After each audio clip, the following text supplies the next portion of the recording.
Sweet. Hello, hello. Hello. Wow. Feels good to be back in Twitch land. I feel like it's been a long time since I've been on here. Lisa's been in the spotlight for a while now. Yeah. Good to But have she's you not back feeling as too well. well. What was that, Obie? I heard she's not feeling too well. Yeah. It's tough to hear. It sounds like she's had like some sort of pretty bad, either like sinus infection or cold or something. So far negative with COVID, so that's good at least. Yeah, for sure. Just dropping some links in Discord, letting people know what's up, where we're at. Cool. I'm just doing a quick look at Club OGAF. See what I missed. Nice. I haven't been in there all day. Oh, cool. Yeah, catch up with it. Didn't see, just looks like mostly chat on kind of sound token.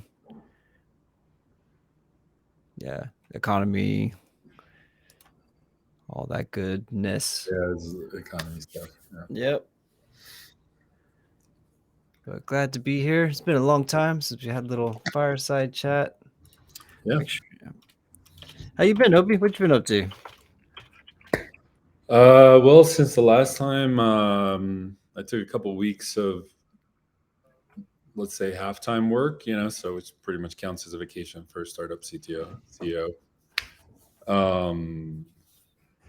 Visited my family in Florida, helping my dad buy a house, drove around, got some quality time with my son.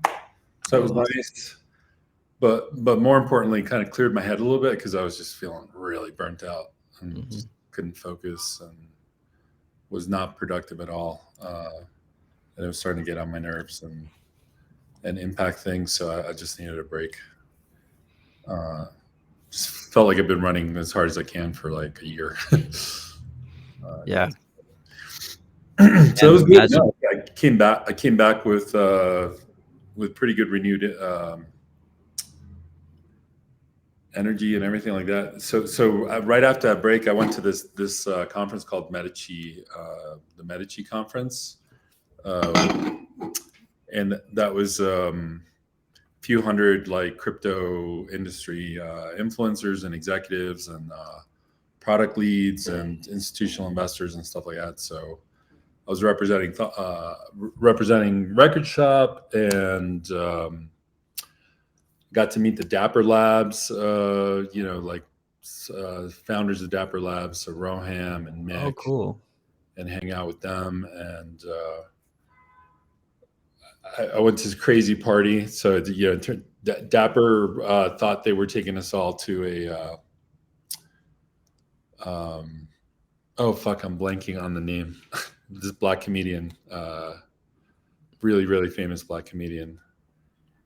Dave Chappelle. Dave Chappelle? Yeah. Dave Chappelle. So they thought they were taking us out to a Dave Chappelle comedy show, and it turned out it was a Dave Chappelle and Busta Rhymes party.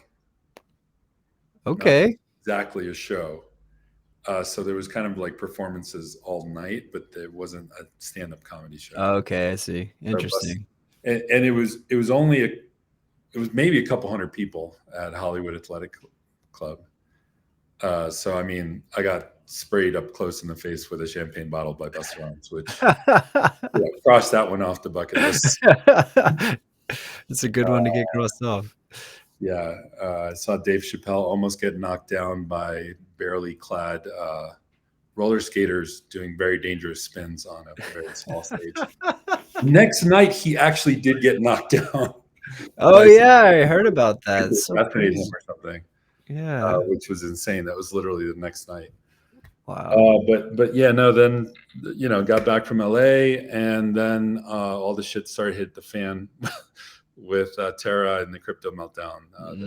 We're about to be going into crypto winter. So, and I have some weird feelings about that we can discuss later, maybe. Yeah, for sure. I mean, it's a tough time all around in between crypto, the economy, and just kind of looks like we're heading. So I went in and got a protection candle. Nice. That's some good mojo. But now I think about it, given the times we're living in, this might be a good hedge. Best hedge we have. Love it. Good to see some friends in the chat here. We got Urban Owl, Astrofusion, Greyhound. Urban Owl said he's been reading your book, which is really cool. He went and just bought it and has been reading it. That's pretty Awesome. awesome. Yeah.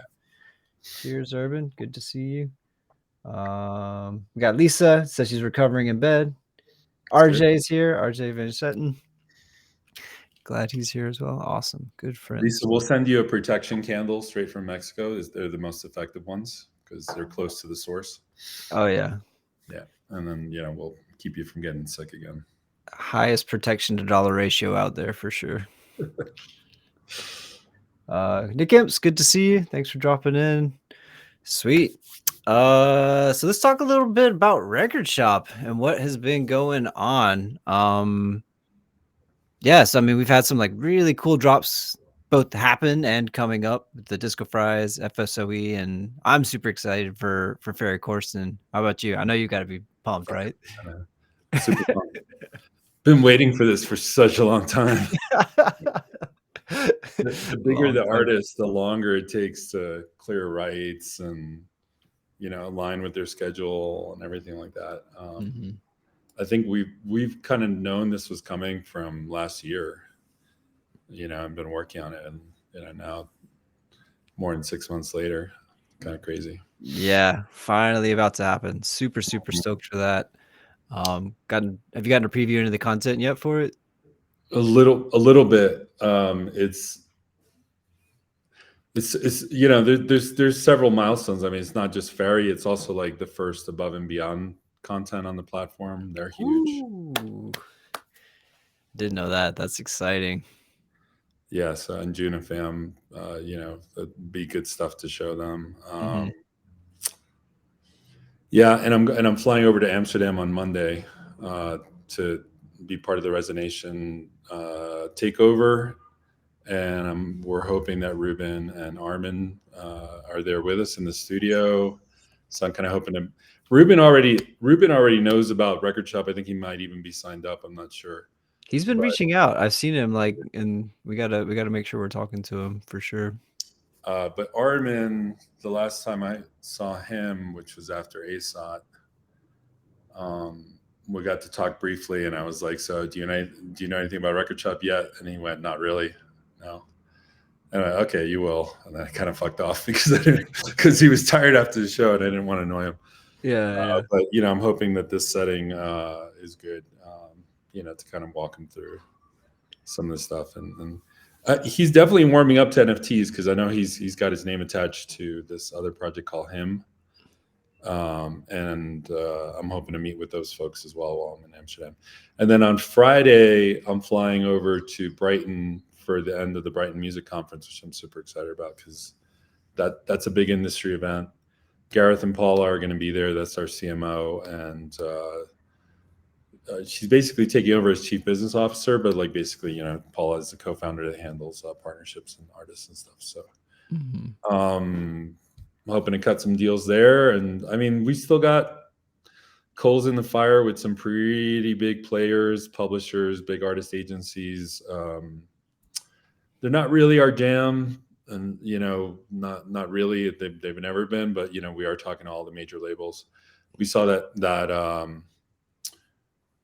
I think is UMG, Universal Music Group, struck a deal with LimeWire, and that caused a ripple effect that rippled over to us in certain ways. So that was interesting to kind of see happening. Super ironic, because Universal and LimeWire were kind of like mortal enemies back in the day. Right. So crazy. I mean, we continue to see music NFT projects popping up everywhere. Most of them are vaporware, which, in software means that don't really exist yet. And it's going to be interesting to see what happens, going into crypto winter with the ones that kind of depend on crypto native wealth. Because if people are not feeling flush, or if they've lost a lot of the value of their portfolios, like, are they really going to be just dropping indiscriminately into NFT projects? And I think we have less of an impact from that because we were never really catering to crypto natives anyway. I think it's safe to say that most people watching this are kind of like in that in between stage. I remember when we started out, I mean, a lot of people said what was cool about Record Shop was that they didn't need a crypto wallet and all that. So I'm hoping that becomes part of our saving grace, in the next year or two. Yeah, for sure. Protection. Along with candles. Long. Candles and the ability to Oh, check out my candles in credit the card. winter, usually a good idea. Yeah. Yeah. Super cool. Um, yeah, so I mean, one of the coolest things, at least for me recently, was the disco fries drop. I mean, I personally was really excited to see a pack sell out and like all the excitement from the community and everyone behind that. Yeah, that like almost never happens anymore. Well, there's that, but like I don't know, just watching like Nick really kind of own the Web3 space and like grind it out and like make it happen and build such a strong relationship with everyone in our community to make it happen. Like I don't know, it was quite the sight to see. It definitely earned a lot of respect from me for Nick. Not that I didn't have a lot already, but like just like to Yeah, watch and him. I think we got to give a shout out to the hardcore disco fries folks in the record shop community. TGF, Oh Phileas. yeah. You probably know the rest off the top of your Yeah, head. Midwest was really I, big. I know that they propelled the sales hardcore, Mhm. especially towards the end. That crazy challenge for who could buy the most. Who can I buy remember them? when I first saw that, I was like, "That's not going to fucking work." Like, Wrong. wrong. Yeah, you guys proved me wrong, but Yeah. that's cool. It's for a good cause. I mean, Nick and Danny really deserve it. So Yeah, it's just I mean, it just goes to show, like, what it takes to really be successful with a drop like that. Because like, I mean, Nick has a huge advantage, not only being a part of the company, but being, you know, here from the start and kinda seeing what works and what doesn't work. Like, it just kind of shows how monumental of a task it is for someone who, like, hasn't ever seen that before. Like, what is a challenge? Like, how do I build an effective challenge, much less, like, 6 or 7 of them? Like, what should the rewards be? And, like, he just gets it, like, and comes up with yeah, all these and really awesome I things. don't know that we ever made any formal announcements or anything, or really make a big deal about it, but Nick, it does work. We recruited him basically. We were like, dude, like you get this, Mhm. big time. So, we hired him a few months ago to work with us on our strategy for working with partners. And then I know that what we foresee happening, in the rest of the year is that he'll be working directly with some of our biggest partners, kind of helping them do what Disco Fries does. It's a lot of work, but I think if anyone can systematize it and kind of derive best practices and help other artists apply it to their fan bases, it's definitely Nick. For sure. Um, wanted to address a question from Urban Owl here. So he's saying something about, oh yeah, so if you never wanted like a wallet, I think he's referring more to like a classic like Ethereum wallet with like, your passphrase and everything.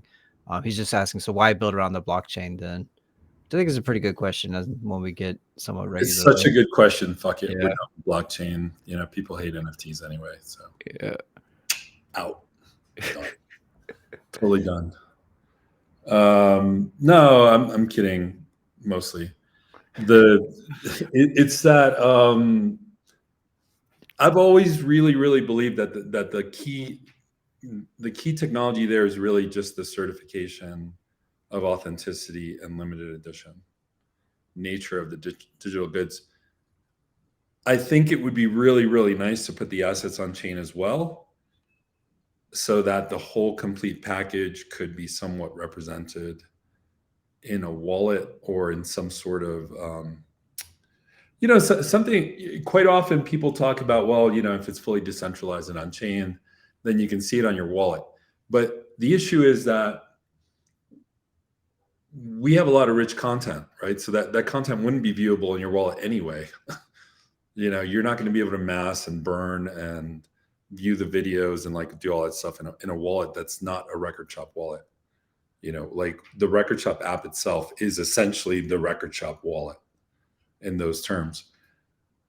But another reason to have it decentralized and to have on-chain media and whatnot is that if we were to go out of business, that database, if you will, of the data and the media and whatnot is still there, and accessible, which means that another company could come along and be like, yo, we thought Record Shop was cool. Here's how we're going to do it better, and use the exact same data.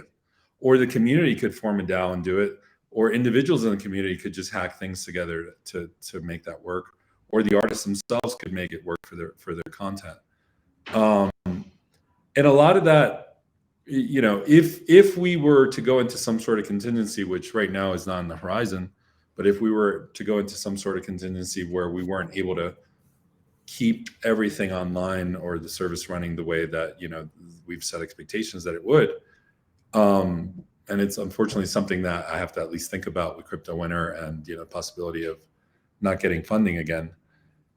It's not hard to imagine that there's steps we could take to make that happen more easily.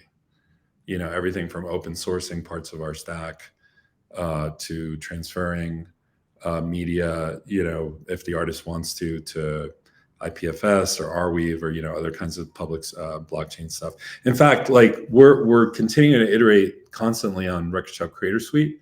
And one of the things I want to do is that when you're minting your collectibles, you should have an option to just go ahead and put your media on chain, because some artists don't want that media being public, and they've told us as much, right? Especially if they're associated with labels. Those labels generally don't want the media to just be public. However, there's a school of thought that says that it doesn't matter if the media is public, because what's really important is that exclusivity, around the ownership of the collectible and the limited edition nature to it. So, and in fact, if you go to the NFT music world on Ethereum, like with Sound XYZ and and other kinds of projects like that, all their shit's public, all their music public. Like anyone can listen to it. There's no protection or exclusivity of the media files itself, which is in a way super, super interesting to think about, that that they do that, and the creators that are on that platform are okay with it. It's like part of the ethos of the space. So I think what we can do, since we work with a lot of established artists, is kind of lead them down that path, by giving them the option to do it. I mean, in some cases like Arweave, it's not even that expensive to put the media on chain, right? It can be a small part of the minting cost. So that's part of our decentralization kind of plan. I do want to blog about that at some point in the next month or two. It's not my first priority right now. I have other things that we're working on, but essentially it is a big priority over the next year to kind of move as much as we can on chain, so that we can start fostering an ecosystem around our content and players and artists that can be orders of magnitude bigger than what we're doing now. The scope of what we're doing now is so small, just in practice, and also compared to like what we imagined that we were going to do last year, which is a painful truth that I have to admit, and I have to apologize for. Like we talk about biting off more than we could chew. We had so many things we wanted to work on, and a lot of those things have gone by the wayside, or just been put on indefinite hold just due to bandwidth constraints, just the capacity of the team to execute at a high level on those kinds of things. And a lot of this stuff falls on my shoulder.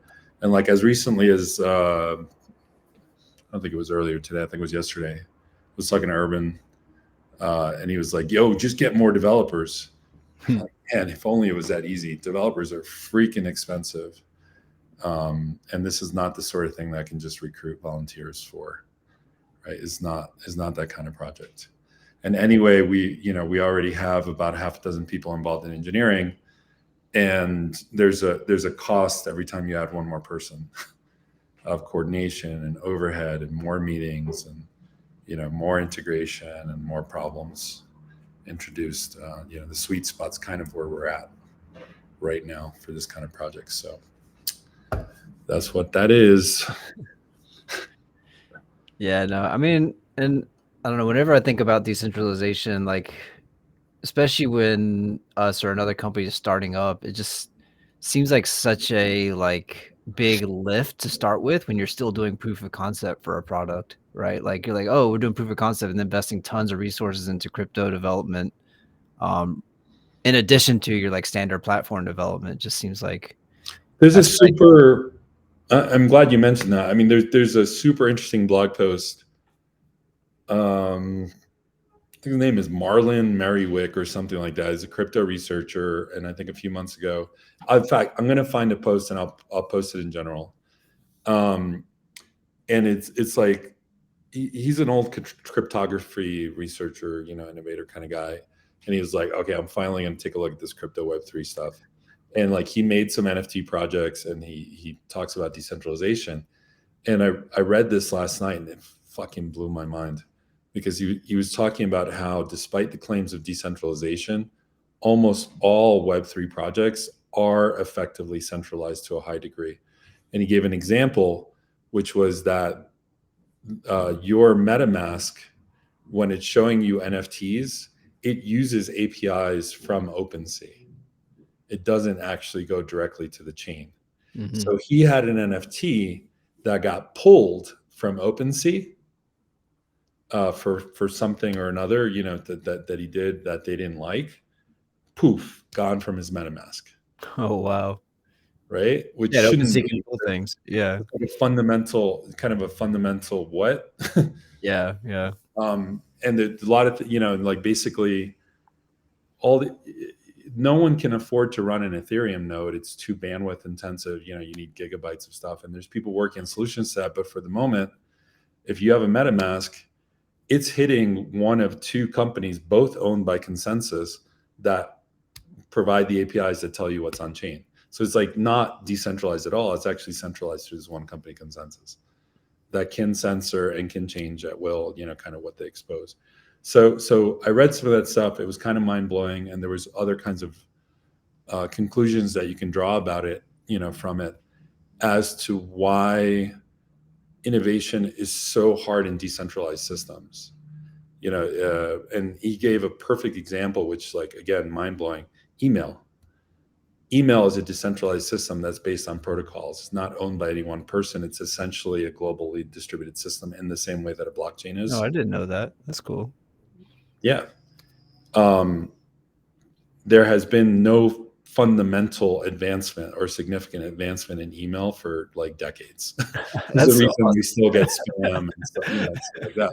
All of the innovation that's happened on email has happened at the vendor level, with like Gmail and different kind of service providers around the protocols. It has not happened at the protocol level itself.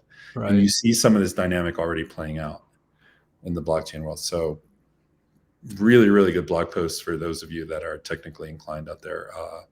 I'll put it out there. And the reason I'm bringing it up and making such a big deal about it is because it actually validated our approach quite a bit, which is just like to take the little fundamental pieces of the blockchain, which is essentially what OpenSea has done, with their own success with NFTs, and then build all these other services on top of it in a non-decentralized way. And that is kind of the recipe for how to succeed. People that are just trying to operate strictly at the protocol level are going to have a hard time. Yeah, I mean, that's really. I got to go read the whole article. I just kind of read the headline and your little synopsis of it. Mm-hmm. I posted on Slack, right? Yeah, yeah, you posted in Slack. But yeah, I mean, for me, I think that at least what I like about the way we've been doing it is like it is the most important part to me is the provenance, like proof that it came from a reliable source, right? And not just some random person's wallet. It came from record shop or down the line, or it wasn't stolen. There wasn't someone like just kind of stealing that content, pirating it. And yeah, exactly. Trying to make a buck, right? Mm-hmm. Yeah, and like who it came from, who it went to, like that could be cool if you got something that from Ferry Corsten to be able to prove that it came from the authenticated like Ferry Corsten wallet. I think is super. I think we're you and I are DJs, so we kind of intuitively get, and to a certain degree even want, that limited edition music for sure with certified provenance. Yeah. Where it's that exclusive thing like the vinyl that no one else has and stuff like that. I don't know how much that'll catch on. Yeah. But certainly with DJs, if the system was to become widespread, I think we could see a return to that. And that would be awesome. Fingers crossed. Yeah. Sweet. How's the chat going? Let's see here. Urban seems to be largely agreeing. He asking if it was Marlon from Proton Chain. We did have a question from El Jefe, which maybe we can move on to if you want to talk a little bit about some of the staking stuff. This one was, if we stake for an artist and the yield is able to go to our player profile, what can we use this yield for? Packs, collectibles, nothing. So I think he's asking for just some clarification on how you envision the staking mechanisms to work for players. Yeah, you've come with me this far. Like, just give me another 3 to 6 months is what I'm saying to community, to kind of build out this full vision. There are things that I understand are not apparent, like the utility of coins and whatnot. But the reason they're not apparent is because none of the functionality for being able to fund newcomers to the platform is in place. And the power that comes with having coins and being able to dictate, to participate in the fortunes of newcomers to the platform, having control, essentially gatekeeping for Record Shop, is a big part of the appeal.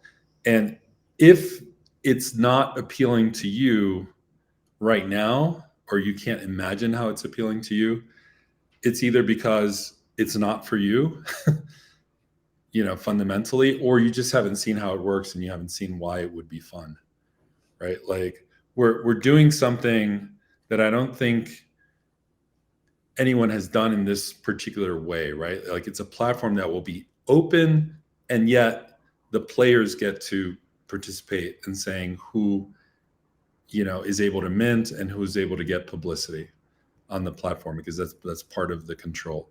And the currency that gives you control over the platform are coins, right? So there's many different ways of getting coins. You could buy it as sound, you could burn cards, you could get yield, you could receive it as gifts. There's many different ways that you can get it, but the objective is that it's essentially a game.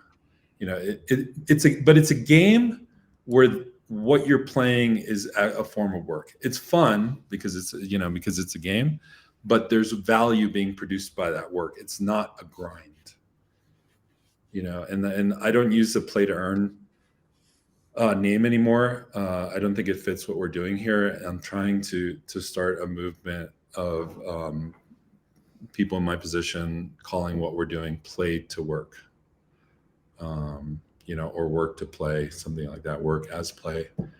It needs a little bit more refinement, but essentially it's banding together, having fun. Some of the players will be taking the piss and just, not necessarily have a profit motive. But if you have a profit motive, you can play for fun and still make some money potentially. But what the current community doesn't seem to get, in a lot of cases, some of you get it, but a lot of you don't, is that just holding, like just buying in, just holding, and having some sort of passive participation in what's going on cannot fundamentally produce yield because it has no economic value. I'll say that one more time. Just buying shit will not fundamentally give you utility, ever. There might be little cases where you could put, I bought these cards and the artist rewarded me for buying these cards. If you are an actor in an economic system and you're not actually providing utility to that economic system other than just consumption, then there is no fundamental reason to reward you. Period, full stop. Like, you have to, as a player, be providing some sort of value to that artist or to that music brand or something in some way. Now, that artist or brand, let's say that they're new, an up and coming artist, just your attention might provide enough value, right? Like, just you noticing them, just you listening to their track, talking to them, even just considering whether to fund them, promote them, mention them in Discord or whatever, that might be enough economic value. And even though it's a little bit of economic value to you, because it's just a few minutes of your time maybe, or in the big picture of things, it's like this tiny economic value. To that artist who's up and coming, their status quo is they can't get fucking anyone to listen to their music. So you provided them with a lot of economic value, right? You get what I'm saying, because you're an up and coming artist as well, Chris. So Yeah, it's hard. as an up and coming artist, it's actually really, really hard to get anyone to give a fuck Mm-hmm. about our music, because there's so much music, Mm-hmm. right? So the mechanisms where that attention, that consideration, that investment, that promotion of those upcoming artists to actually have economic value and result in some sort of yield or reward or free NFTs or T-shirts or tickets or any, stuff like that. None of that's in place yet, because we're not self-serve. We don't have open doors. Like, there aren't new people coming in, but there will be later this year, right? Like, the economic value that you have, to the bigger brands that don't really need you is minimal, right? Like, the only economic value you can provide is buying their shit. And then once you buy their shit, that's it. Done deal. Right? Like, the economic value is over. There's no incremental economic value afterwards, right? Armin van Buuren, if he was putting stuff up on Record Shop, he's already one of the most famous DJs in the world. He already has like one of the absolute most successful record labels in the world. He makes stars, right? Like, whoever he decides to play on A State of Trance, next superstars, of the genre. He doesn't need you to help him really in any way, right? But like, maybe the people that are trying to get on the show, need you. We just haven't gotten to the point where those mechanisms are coupled. They're just not written yet, which is why it doesn't make sense. So, for those of you that have invested a lot of time and money, I love you. I respect you. I'm grateful. Just ride it out for another 3 to 6 months while a lot of these fundamental mechanisms get put into play. They were supposed to be here sooner. Yes. This is my eternal frustration, and occasionally keeps me up at night, that we weren't able to deliver sooner, but it's just the reality of the project. That we haven't been able to get it done sooner. So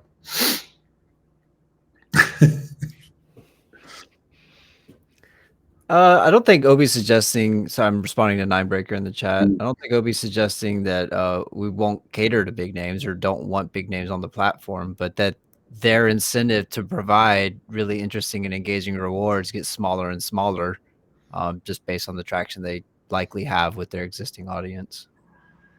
Yeah, and it's difficult sometimes to explain, but we kind of knew this was the case when we started. And to the extent that we didn't know the case, by the end of last year, we knew that it was the case, right? Like, a lot of the big name artists that we brought on board were just doing it for the money, or just doing it to dabble in NFTs and Web3 because they were just kind of curious and whatnot. But they've already made it, right? Like there's relatively little economic value that a fan can bring to them other than just buying something from them, right? And in the case of the ones that already have millions of fans, the incremental value of one more fan or 100 more fans is very little. So we knew that, and we certainly have proven that over and over again. However, it's very, very critically important for Record Shop to have that level of artists associated with it in order to create demand for other artists to want to be here. That's referred to in investor circles as social proof. It's referred to in entertainment as juice or coolness factor. Like, there has to be a level of popularity and demand in what's going on here that people want to be here, and get it. And we already see it. Like, we get unsolicited emails all the time from artists that want to find out, how do I mint on Record Shop? How do I get into Record Shop? How do I get my record label signed up for Record Shop? I'd like to know more about minting, please. They occasionally come into Discord, and ask questions and stuff. The reason is because we have these high-profile artists, so we've created a desirable destination. And you kind of can't have one without the other, Or certainly you could. I mean, it's a big uphill climb. But I didn't, after my experience with Tune, I didn't want to start at the bottom, right? Because, like, if you have an open door policy from the very beginning, the only people you get are the people that anyway, I don't want to go down that rabbit hole. Hopefully it's clear. Hopefully it's clear what I mean. Yeah, no, I think it definitely makes sense. Um, cool. But I mean, things have been looking up for the platform. I feel like lately, we've been seeing a really, really nice uptrend on a couple of things, but in particular, like, user growth, active users on the platform, things like that. Anything that kind of comes to mind for you that you've been excited about or optimistic about lately? Yeah, I mean, there's so much we can still do. Like we today, I saw some chatter about the fact that we don't send an introductory email to people when they sign up, saying, hey, here's the Discord. Here's how, here, watch this 101 video. Here, buy this thing on the marketplace. Here's our next drop. Stuff.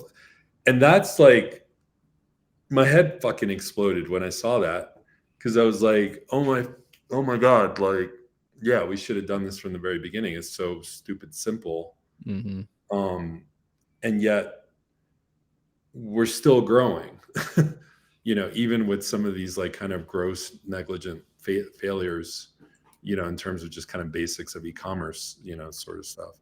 We've struggled with the design of the homepage. We've struggled with our email strategy. We've struggled with almost everything there's to struggle with, regarding marketing, and yet we're still growing. So it's like almost like, man, if we can fuck it up so badly and still kind of limp along and still grow, then this year, as we continue to get our, fix things and, address the shortcomings, fix the design, fix the marketing, it feels like, we could blow up, really big, or at least start making greater incremental gains.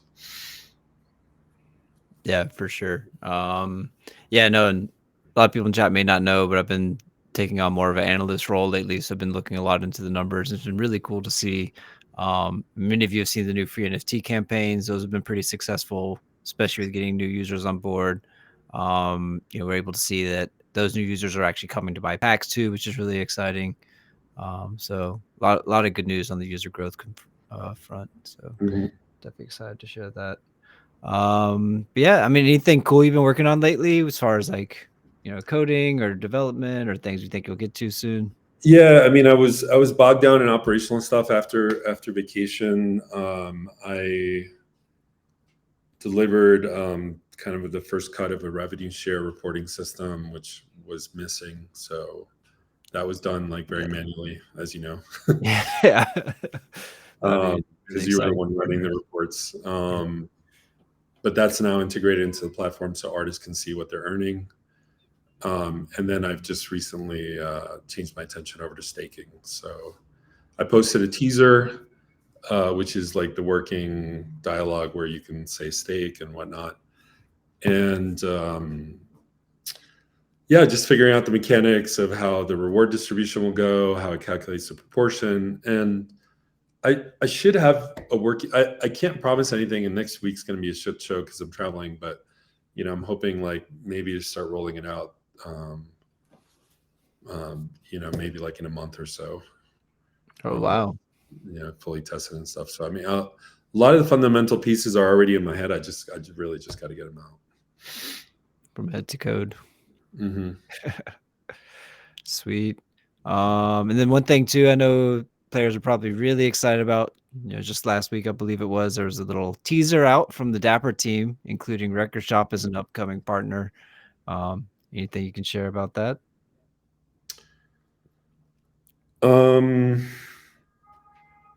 Yeah, I mean, we've mentioned the work we've been doing on integrating Dapper Wallet for months and months and months and months. It's an important part of our decentralization strategy because, with Dapper, we should be able to move off our own payment rails and just integrate with their payment rails, which is crypto language for how you get, how you pay for shit.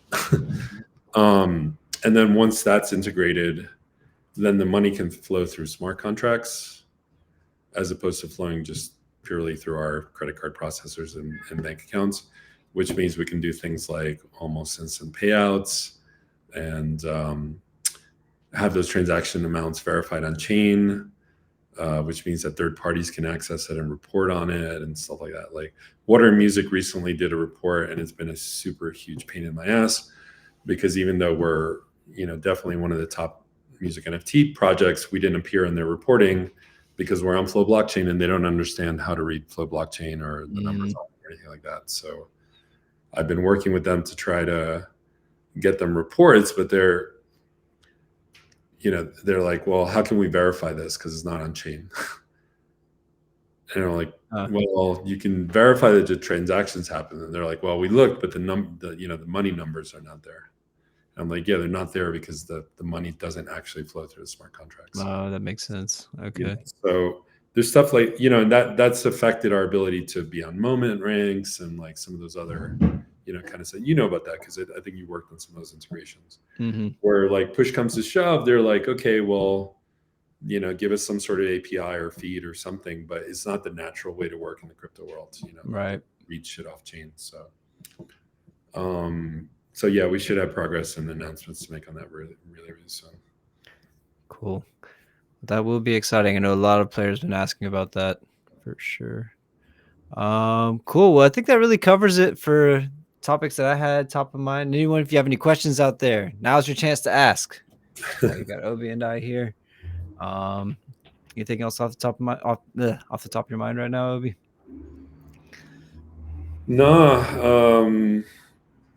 I mean, I'll be in Amsterdam for a few days next week, and then I'll be in Brighton and London for the weekend after that. So I mean, if anyone's viewing from those areas, let me know, and we can try to get together. There's also there's a really, really cool challenge that's been in the wings for months, and I think you're on the verge of announcing it, right? Yeah, pretty soon. Should be another week, I think, is the plan. And the reward for that, I think, is actually pretty amazing. It's probably one of the most amazing rewards we've done. And I know for a fact that we can deliver on the utility in that reward more than any other utility that we've ever promised. That particular utility, I know we can deliver on. Everyone's going to hold you personally accountable for that one, I'm sure. Yes, they will. So there you go. Something to be excited about. Yeah, that one will be cool. I'm excited for it. Okay. Cool. Well, if no questions show up here, we do have an important question. How do you have time to travel with everything going on? I mean, big bill. Yeah. Have laptop will code. I mean, it's a little easier when I'm on this big screen over here, but I can do it while I'm traveling as well. Yeah, I mean, you're definitely like the epitome of a digital nomad out of all the people I know. Like, it seems like you can work just about anywhere. This is an Airbnb in Mexico City, but cool. But I am in the process of renting a place here, and I'm gonna settle down for the next 2 years. So I'm pretty excited about that. Some fancy art for Airbnb. Nice. It's about the only great thing about this apartment. It's also the floors are very, very cracked from earthquakes. And that coffee table is anchored to the floor and made out of marble, which means you shouldn't walk into it. Oh no. Some broken toes. Yeah, and the whole building shakes a lot. So every time a truck rumbles by, which is unnerving because I was in the big earthquake here in Mexico City. Oof. 2017. So I'm eager to get the fuck out of here. Yeah. Tomorrow I'm actually signing my lease. So. Oh wow, nice. That's so soon. Yeah. Cool. But yeah, no, I don't have too much of a life outside a record shop. Like, occasionally watch some Netflix or whatever. Occasionally go to a show, but. That's the life. Are you going to you be living in the same area as before when I got to visit Condesa? Exact same area. Same block I moved to in 2017. Oh, cool. Nice. Awesome. It's a lovely neighborhood. Yeah. Yeah, I had a really great time visiting. Anyone that wants to come visit down here and see why I'm so bullish on Mexico City, you're invited. Just hit me up. Awesome. In fact, actually thinking if you have this card with utility that I'm talking about, I might even let you stay in my guest room. Nice. Love it. There you go. Cool.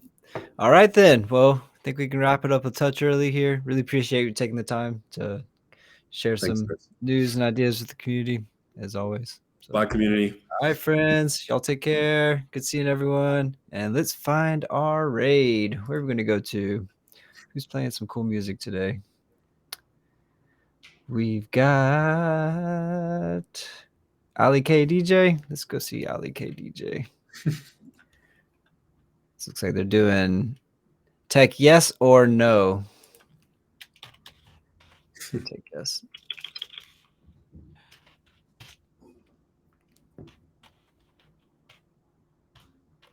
Let's go.